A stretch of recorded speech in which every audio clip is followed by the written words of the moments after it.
Autobiografía de un yogi. Paramahansa Yogananda.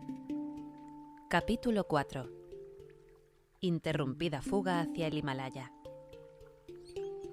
Abandona el aula con cualquier pretexto y alquila un coche de caballos. Luego llévalo al callejón en donde los de mi casa no puedan verte. Estas fueron mis recomendaciones a Amar Miter, un compañero de clase de la escuela secundaria que había decidido acompañarme al Himalaya. Ya habíamos resuelto que al día siguiente sería nuestra fuga.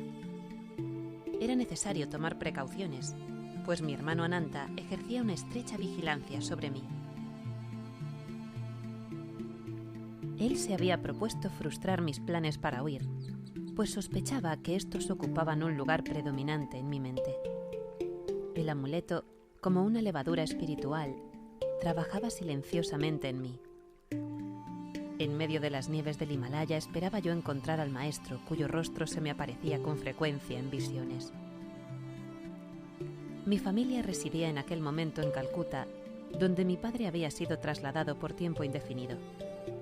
Siguiendo la patriarcal costumbre hindú, Ananta había llevado a su esposa a vivir con nosotros en nuestra casa. Allí, en un pequeño desván, me dedicaba a mis prácticas de meditación y preparaba mi mente para la búsqueda divina.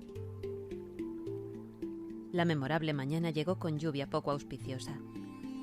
Apenas oí el rodar del carruaje de Amar en la calle, tomé rápidamente un cobertor, un par de sandalias, la fotografía de la Giri Mahasaya, un ejemplar del Bhagavad Gita, un rosario y 2 taparrabos. Hice con todo ello un bulto y lo arrojé desde la ventana del segundo piso. Luego corrí precipitadamente y tropecé con mi tío, que se hallaba en la puerta comprando pescado. ¿A qué viene tanta excitación?, dijo mirándome con ojos de sospecha. Sonreí con aire inocente y salí al callejón. Recogiendo mi bulto, me reuní con Amar, con la cautela de un conspirador. Dirigimos el carruaje hasta Chandni Chowk, un centro comercial. Durante meses habíamos estado ahorrando el dinero de nuestra merienda para comprar ropa inglesa. Sabiendo por adelantado que mi astuto hermano con facilidad podría desempeñar el papel de detective, creíamos poder engañarle con un disfraz europeo. En nuestro camino a la estación nos detuvimos para recoger a mi primo Jatin Ghosh, a quien yo llamaba Jatinda. Él era un nuevo converso que suspiraba por un gurú en el Himalaya. Se puso el traje que le habíamos conseguido, bien disfrazados según creíamos. Una intensa exaltación llenaba nuestros corazones. Lo único que nos hace falta ahora son unos zapatos de lona. Conduje a mis compañeros a una tienda en donde se vendían zapatos de suela de hule. Los artículos de cuero que se obtienen por el medio del sacrificio de animales no deben usarse en este sagrado viaje. Luego nos detuvimos en una calle para quitar la cubierta de piel de mi Bhagavad Gita, así como las correas que tenía mi salakot de manufactura inglesa. En la estación compramos boletos para Burdwan, desde donde pensábamos transbordar para Hardwar, lugar situado en las faldas del Himalaya. Tan pronto como el tren se puso en marcha, di rienda suelta a algunas de mis gloriosas anticipaciones. ¡Imagínense!, dije lleno de entusiasmo. Seremos iniciados por los maestros y experimentaremos el trance de la conciencia cósmica. Nuestros cuerpos se cargarán con tal magnetismo que las bestias salvajes del Himalaya se volverán mansas ante nuestra sola proximidad. Los tigres no serán más que gatos domésticos en espera de nuestras caricias. Este comentario, que delineaba una expectativa fascinante, tanto metafórica como literalmente, produjo una sonrisa de entusiasmo en Amar. Pero Jatinda desvió su mirada y la dirigió a través de la ventana hacia el paisaje que huía. Dividiremos el dinero en 3 partes. Jatinda rompió el largo silencio con esta sugerencia. Cada uno de nosotros debe comprar su boleto en Burdwan. De esta manera nadie en la estación sospechará que vamos huyendo juntos. Sin sospechar nada, accedí. Al oscurecer, nuestro tren llegó a Burdwan. Jatinda entró en la oficina de boletos y, mientras tanto, Amar y yo nos sentamos en el andén. Aguardamos 15 minutos y luego comenzamos a indagar sin resultado alguno. Buscando en todas direcciones, llamamos a gritos a Jatinda, con la urgencia del temor, pero él se había esfumado en la desconocida oscuridad que rodeaba la pequeña estación. Quedé completamente desconcertado ante el golpe de tan aturdidora sorpresa. ¿Por qué permitiría Dios semejante incidente? La romántica y cuidadosa escapatoria en búsqueda de él había fallado lamentablemente. Amar, debemos regresar a casa. Yo lloraba como un niño. La desoladora huida de Jatinda es de mal agüero. Este viaje está destinado al fracaso. ¿Es este tu amor al Señor? ¿No puedes soportar la pequeña prueba de la traición de un compañero? Merced a la sugerencia de Amar de que era una prueba divina, mi corazón se serenó. Luego nos agasajamos con las famosas confituras de Bourgoin, el sitapjok, alimento de las diosas, y el motichur, pepitas de perla dulce. Pocas horas después tomamos el tren para Hardwar, vía Bareilly. Al día siguiente cambiamos de tren en Moghul Serai y mientras esperábamos en el andén de la estación, discutimos una cuestión de suma importancia. Amar, pronto seremos interrogados por los jefes del ferrocarril. No debemos menospreciar el ingenio de mi hermano. Pase lo que pase, no diré una mentira. Todo lo que te pido, Mukunda, es que calles. No te rías ni hagas gestos mientras yo hable.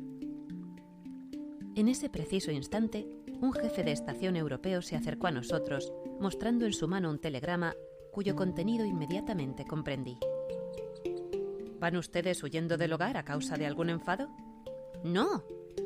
Me alegré de que las palabras que él había escogido para preguntar me permitieran contestar enfáticamente. Yo sabía bien que no era una rabieta, sino una divina melancolía, la responsable de nuestro poco convencional comportamiento. El oficial se dirigió entonces a Amar. El duelo de ingenio que tuvo lugar entre ambos apenas me permitió conservar la aconsejada gravedad en aquella situación. ¿Dónde está el tercer muchacho?, preguntó el jefe de estación con tono autoritario en la voz. Vamos, hablen, digan la verdad. Señor, observo que usted usa anteojos. ¿Acaso no puede ver que no somos más que dos? Amar sonrió socarronamente. Yo no soy un mago, así que no puedo hacer desaparecer a un tercer compañero. El oficial, visiblemente desconcertado por la impertinencia de Amar, buscó luego otro punto vulnerable. ¿Cómo se llama usted? Me llaman Thomas. Soy hijo de madre inglesa y de un padre indio convertido al cristianismo. ¿Cuál es el nombre de su amigo? Yo le llamo Thompson. Ya para entonces mi regocijo interno había llegado a la cúspide y sin ceremonias me dirigí a tomar el tren que pitaba para partir. Amar seguía hablando con el oficial, que había sido lo suficientemente ingenuo y atento como para instalarnos en un compartimento europeo. Evidentemente estaba apenado de que dos muchachos medio ingleses viajaran en la sección del tren reservada para nativos. Después de esta habilidosa celada, me eché hacia atrás en el asiento y reí sin control. El semblante de mi amigo tenía una marcada expresión de satisfacción por haber burlado a un veterano oficial europeo. En el andén de la estación me las había ingeniado para leer el telegrama de mi hermano, el cual decía: 3 muchachos bengalíes, vestidos a la inglesa. Van huyendo de sus hogares rumbo a Hardwar, vía Moghul Serai. Por favor, reténganlos mientras llego. Amplia recompensa por su servicio. Amar, te dije que no dejaras ningún itinerario marcado en tu casa. Mi mirada expresaba un grave reproche. Mi hermano debe de haber encontrado algo allí. Mi amigo reconoció su falta como un cordero.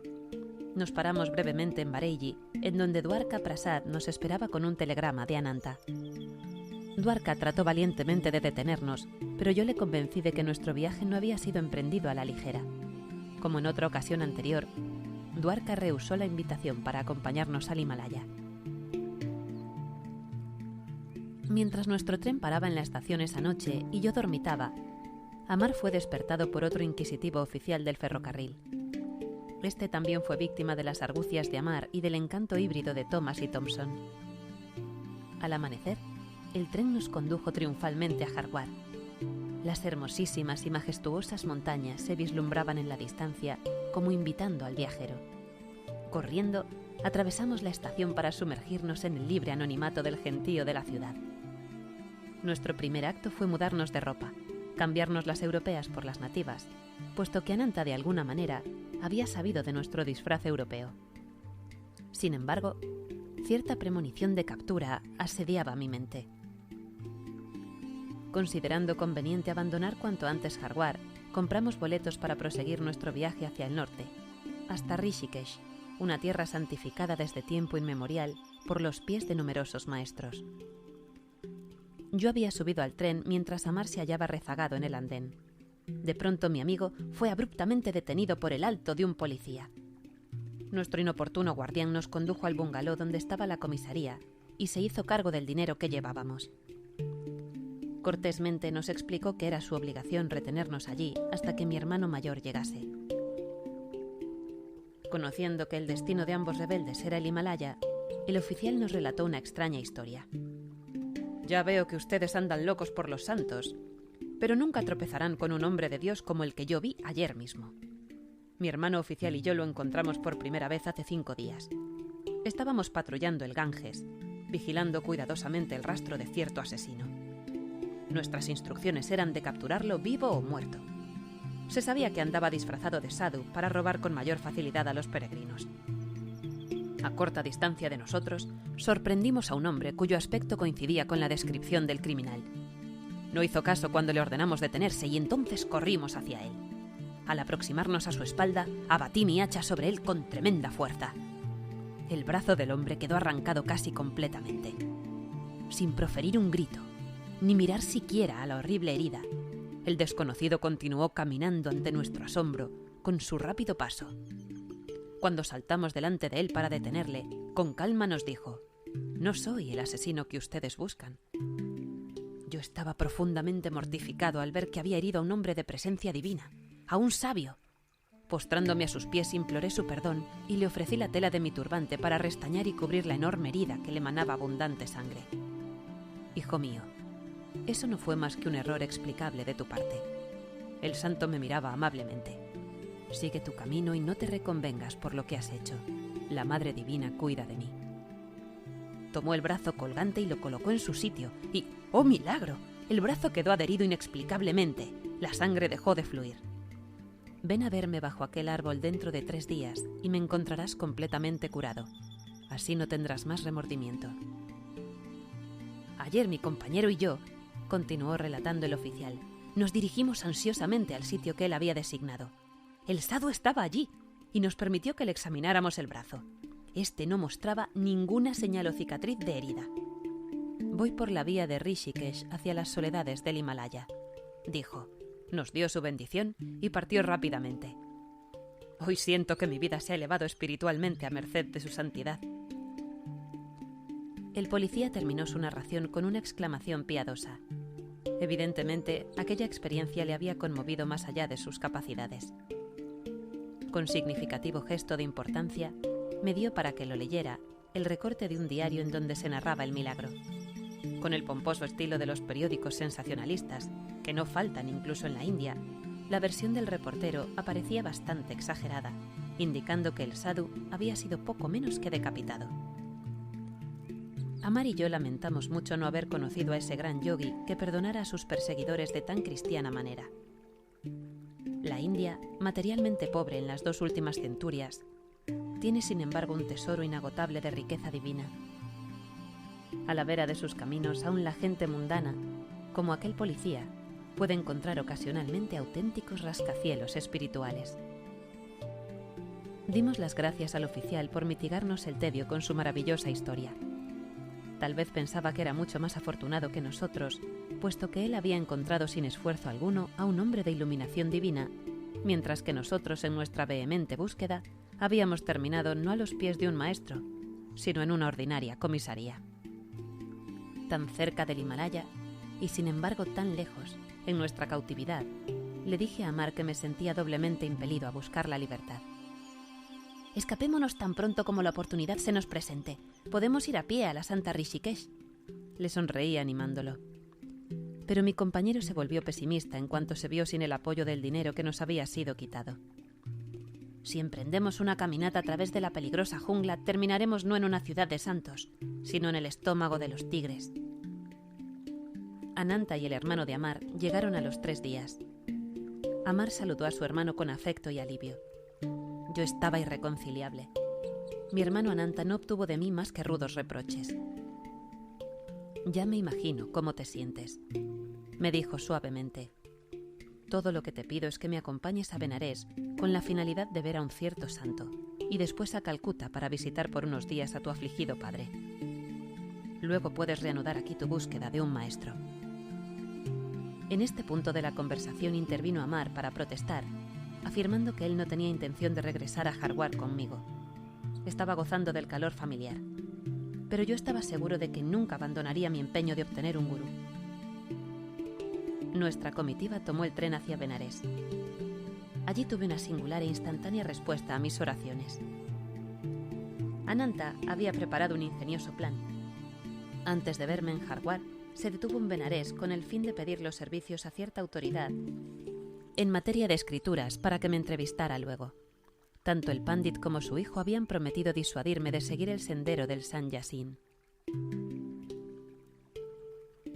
Ananta me llevó a casa de ellos. El hijo, un joven de modales muy entusiastas, me saludó en el patio. Luego me envolvió en un largo y tedioso discurso filosófico y, pretendiendo tener un conocimiento clarividente de mi futuro, desacreditaba mi idea de convertirme en un monje. Encontrarás continuamente sinsabores y nunca llegarás a conocer a Dios si insistes en desertar y abandonar tus responsabilidades habituales. No puedes superar tu pasado karma sin las experiencias de este mundo. Las inmortales palabras del Bhagavad Gita vinieron a mis labios para darle contestación. Quien medita sin cesar en mí, aun cuando tenga el peor karma, pierde rápidamente los efectos de sus malas acciones pasadas. Volviéndose un alma elevada, pronto alcanza la paz eterna. Ten esto por cierto, el devoto que pone su fe en mí jamás perece. Pero los enfáticos pronósticos del joven habían sacudido ligeramente mi confianza. Con todo el fervor de mi corazón, oré silenciosamente a Dios. Por favor, resuelve esta duda y contéstame aquí mismo, ahora, si tú deseas que yo lleve la vida de un renunciante o la de un hombre mundano. Advertí entonces que un sadhu de noble semblante se hallaba justamente en la parte exterior de la casa del Pandit. Indudablemente estaba enterado de la conversación entre el supuesto clarividente y yo, porque el desconocido me llamó a su lado. Yo sentí el poder inmenso que brotaba de sus tranquilos ojos. Hijo, no le prestes atención a ese ignorante. En respuesta a tu plegaria, el Señor me ha encomendado decirte que tu único sendero en esta vida es el de renunciante. Tanto con asombro como con gratitud, sonreí feliz ante el decisivo mensaje. ¡Apártate de ese hombre! El ignorante estaba llamándome desde el patio. Mi santo guía levantó su mano bendiciéndome y se marchó lentamente. Ese sadhu está tan loco como tú. Ese sadhu está tan loco como tú. Era el canoso Pandit el que me hacía esta encantadora observación. Él y su hijo me miraban con aire lúgubre.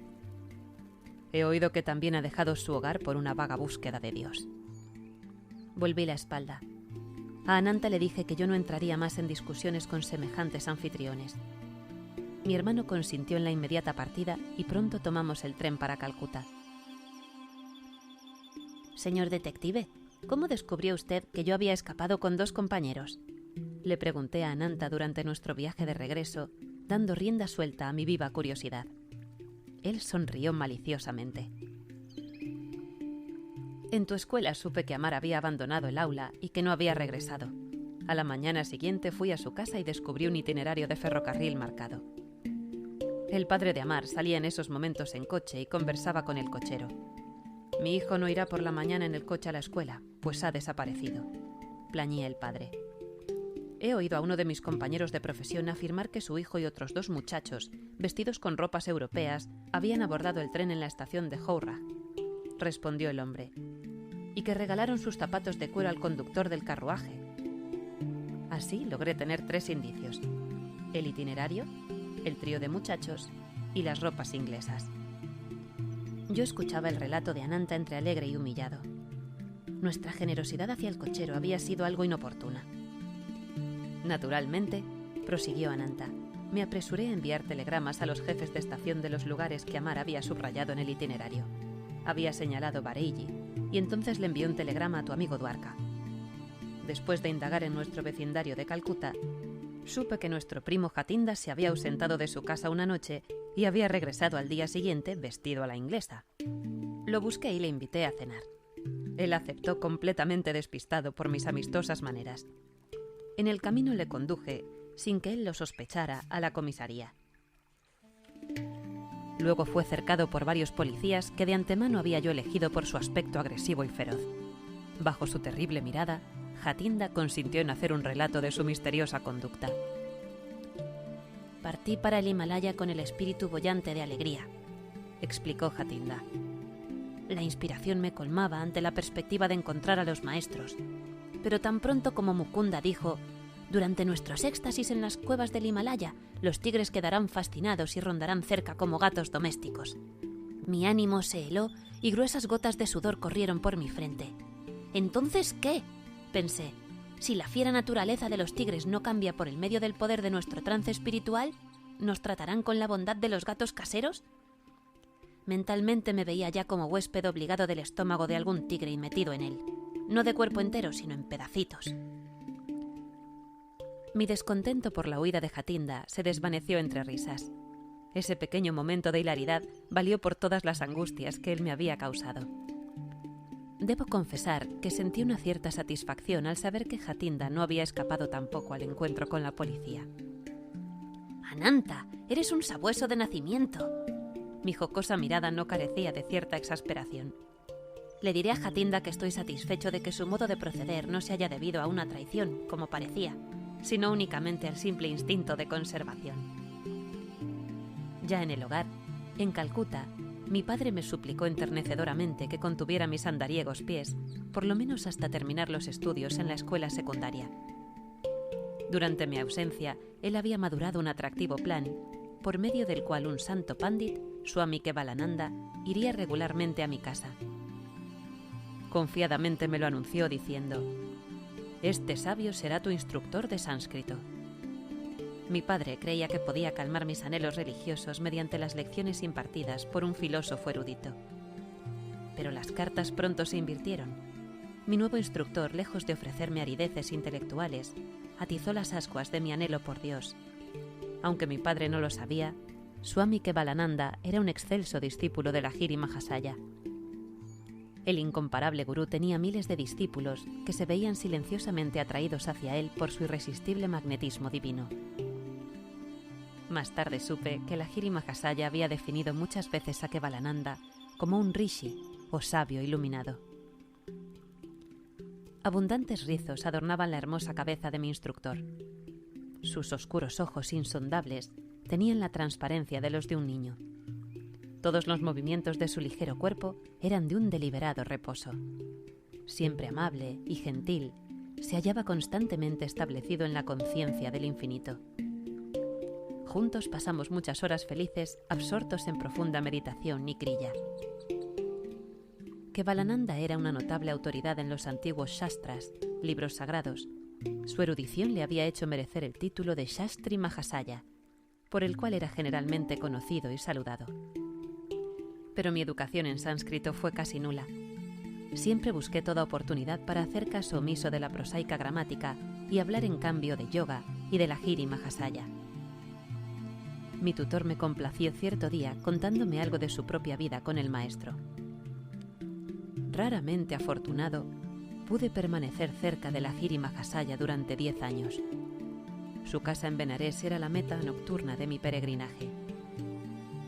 El gurú se hallaba siempre presente en una pequeña salita de la planta baja. Conforme se sentaba en la postura del loto, sobre un asiento de madera sin respaldo, todos sus discípulos le rodeaban en semicírculo. Sus ojos centelleaban y bailaban de alegría divina. Los tenía habitualmente entrecerrados, atisbando a través del telescopio interno hacia la esfera de eterna felicidad. Rara vez hablaba extensamente. De vez en cuando, su mirada se fijaba en algún estudiante necesitado de ayuda. Luego, como un torrente de luz, brotaban sus palabras curativas.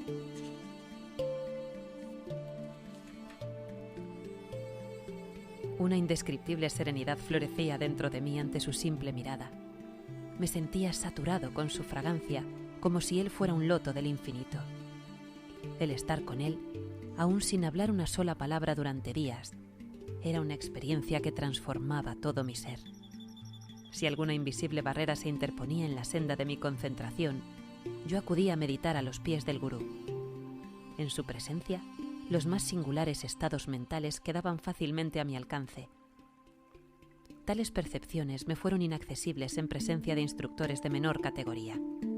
El maestro era un templo viviente de Dios, cuyas puertas divinas estaban siempre abiertas a todos los discípulos a través de la devoción. Lahiri Mahasaya no era un intérprete libresco de las escrituras. Sin esfuerzo alguno solía hundirse en la biblioteca divina. La espuma de las palabras y el rocío del pensamiento manaban de la fuente de su omnisciencia. Poseía la maravillosa clave que abría la profunda ciencia filosófica atesorada durante edades en los Vedas.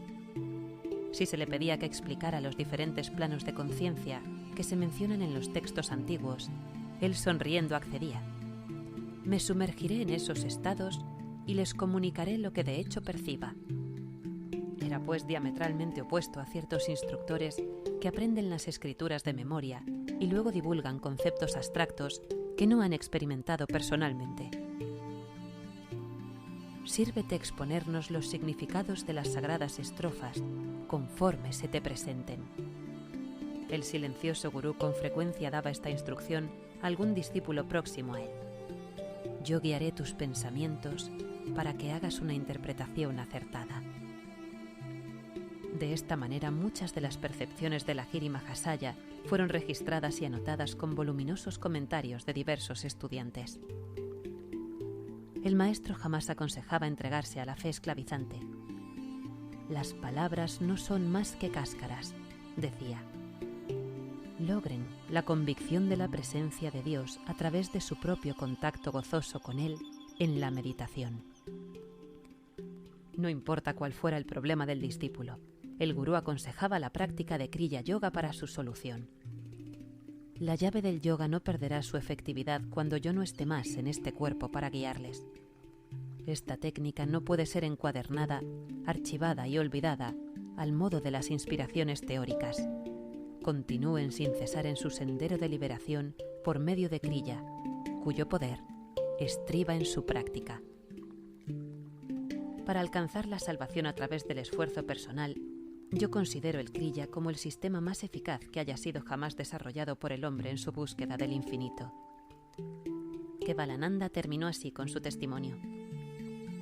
Por medio de su uso, el Dios omnipotente oculto en todos los hombres se hizo encarnación visible y viviente en el cuerpo de Lahiri Mahasaya y en alguno de sus discípulos. Un milagro semejante a los de Cristo, realizado por Lahiri Mahasaya, tuvo lugar en presencia de Kevalananda. Mi santo tutor me contó el suceso un día, con la mirada alejada de los textos de sánscrito que estaban ante nosotros. Un discípulo ciego llamado Ramu me despertaba gran compasión.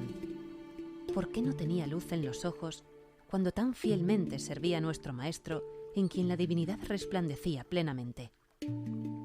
Una mañana traté de hablar con Ramu, pero él se sentaba durante largas y pacientes horas a abanicar al gurú con un abanico hecho de palma punca. Cuando por fin el devoto salió de la habitación, yo le seguí.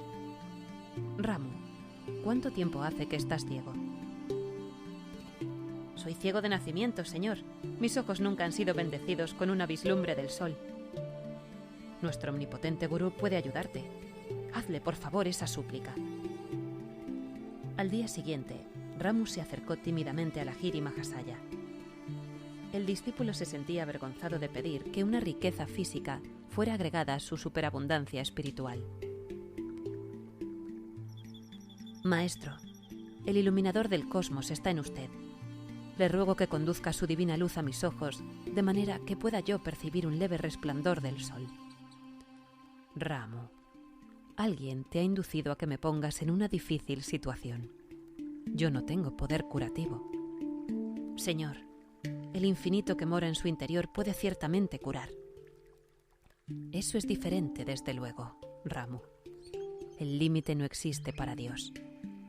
Aquel que enciende las estrellas y las células del cuerpo con misteriosa refulgencia de vida, puede con certeza conceder el brillo de la visión a tus ojos. El maestro tocó la frente de Ramo al nivel del entrecejo. Conserva tu mente enfocada en este punto y canta frecuentemente el nombre del profeta Rama durante 7 días. El esplendor del sol tendrá una especial aurora para ti. Y al cabo de una semana, aquel milagro se hizo realidad.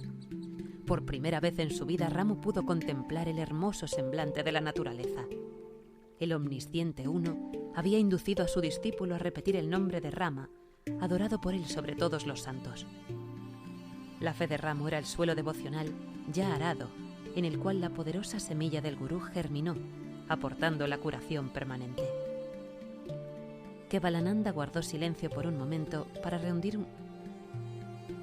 un nuevo homenaje a su gurú.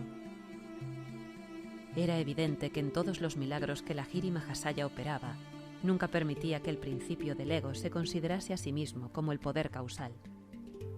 Mediante la perfección de su entrega al poder terapéutico supremo, el maestro permitía a aquel que fluyese libremente a través de su ser.